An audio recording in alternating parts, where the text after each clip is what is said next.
Je suis arrivée en France, c'est un peu compliqué. Quelqu'un qui m'a ramenée en France. Mes proxénètes.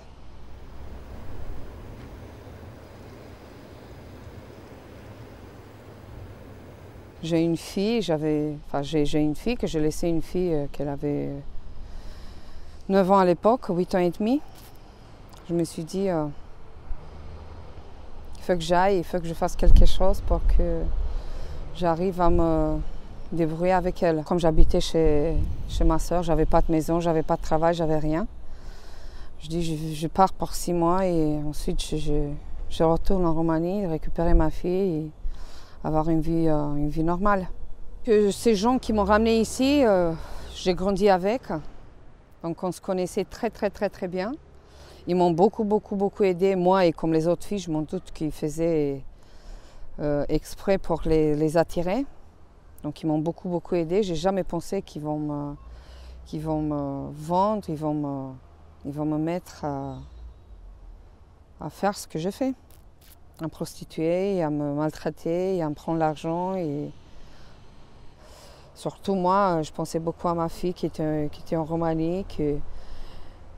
Ils m'ont toujours menacé par ça, qu'ils vont brûler la maison, qu'ils vont prendre ma fille, ils vont se venger, ils vont violer, ils vont lui faire je ne sais pas quoi. Et à un moment donné, on habitait 5 filles dans la même maison, avec le frère du proxénète, évident. Donc il était là pour nous surveiller. Et je buvais beaucoup parce que je ne supportais plus le fait que les gens me touchent, je ne supportais plus le fait que je suis une poubelle, je ne supportais plus le fait que les gens me payent pour qu'ils m'utilisent. Donc je dis, il faut que je trouve une solution. Pendant 1 an, je me suis prostituée et un jour, je me suis dit, stop, il faut que j'arrête. Il y avait plusieurs filles qui voulaient arrêter, elles ne savaient pas comment, pas de travail, je ne connaissais pas la langue, pas de papier, rien, c'était pas évident. Mais on était à 3 et comme on dit, quand on est à plusieurs, la force elle est plus grande, t'as plus de force.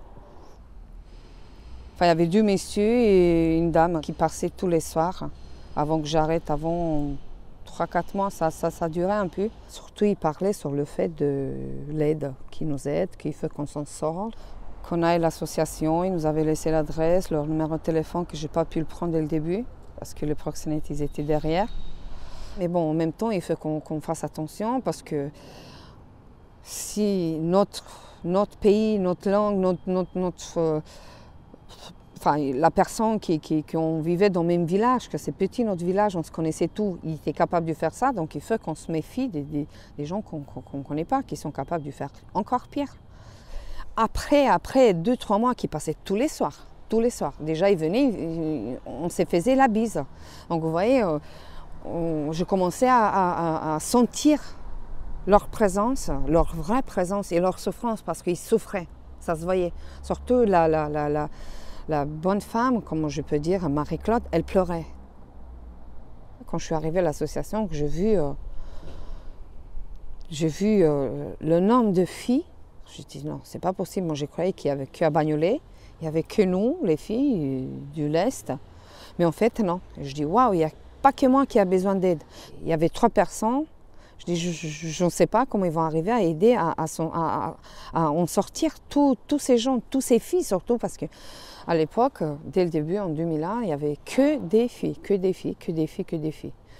Pour leur trouver un travail, pour obtenir des papiers, pour le cours des français et tout ce qu'ils faisaient ensuite. Et chaque mercredi, ils faisaient des repas, des petites choses entre nous, entre les filles. Ils nous avaient jamais. Enfin, moi, en tout cas, hein, personnellement, j'ai jamais senti qu'ils nous mettent dans un niveau bas. Hein. Je l'ai toujours senti avec leur niveau. Il faut avoir du courage. Malgré t'es isolé, malgré t'as un moyen, il faut être courageux pour s'en sortir. Surtout quand on voit qu'il y a des gens qui veulent nous aider. On n'est pas toutes seules.